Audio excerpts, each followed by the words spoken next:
சிந்து பைரவி அடுத்த வர எபிசோடில் பார்த்தீங்கன்னா, ஸ்னேகா தான் சிந்துவை மலையிலேருந்து தள்ளிவிட்டாங்க அப்படிங்கிற சிசிடிவி ஆதாரம் மூலமாக ஸ்னேகா மேலே தப்பு இருக்குன்னு சொல்லிட்டு நிரூபிச்சிட்டாங்க. நிரூபிச்சனால பார்த்தீங்க அப்படின்னா, ஸ்னேகாவை தூக்கி ஜெயிலில் வச்சுறாங்க. ஸோ ஸ்னேகா பார்த்தீங்க அப்படின்னா, வச்சிடாதீங்க ஜெயிலில் ஒரு நாள் நீங்கள் வச்சா கூட பார்த்தீங்க அப்படின்னா, என் ஹாஸ்பிட்டல் பேர் கெட்டு போயிடும், எல்லாமே போயிடும் அப்படின்னு சொல்லிட்டு ஸ்னேகாவோட அப்பா எவ்வளவோ கெஞ்சுறாங்க. அதெல்லாம் முடியாது, உங்கள் பொண்ணு பண்ண தப்புக்கு கண்டிப்பாக வந்து ஜெயிலில் தான் இருக்கணும்னு சொல்லிட்டு சஞ்சய் எல்லாத்தையும் மீறி ஸ்னேகாவை ஜெயிலில் வைக்க சொல்லிடுறாங்க. அதுக்கப்புறம் சிவா வந்து, உனக்கு ஏதாவது பிரச்சனைனா நீ என்ன மட்டும் தான் சீண்டணும், உன்னால இனிமேல் என் குடும்பத்துக்கோ சிந்துவுக்கோ ஏதாவது ஆணுச்சு அப்படின்னா நான் உன்னை சும்மா விட மாட்டேன்னு சொல்லிட்டு சிவா வந்து ஸ்னேகாவை திட்டுறாங்க.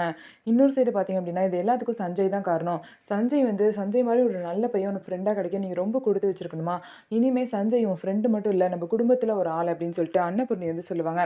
அப்படி என்ன சஞ்சய் பண்ணிட்டான்னு சொல்லிட்டு அவன் அப்படியே பாராட்டுறீங்க அப்படின்னு சொல்லிட்டு ஆறுமுகம் ஒரு சைடு வந்து அவங்க அம்மாவை திட்டிட்டு இருப்பாங்க. போதும் ஆறுமுகம், நீ எதுக்கு எடுத்தாலும் சஞ்சயை திட்டிகிட்டே இருக்காது, அவர் பண்ணுற நல்லதெல்லாம் கொஞ்சம் புரிஞ்சு பேசு அப்படின்னு சொல்லிட்டு அன்னபூர்ணி சொல்லுவாங்க. அதேமாதிரி வைரவியும் அன்னைக்கு எவ்வளோ ஹெல்ப் பண்ணார் தெரியுமா, அன்னைக்கு வயலில் தனியாக கஷ்டப்படும் போது இந்த மாதிரி சஞ்சய் தான் வந்து எனக்கு ஹெல்ப் பண்ணார், அவரை கூட புரிஞ்சுக்காம இப்படி பேசுகிறேன்னு சொல்லிட்டு ஆறுமுகத்தை பைரவியும் திட்டுவாங்க.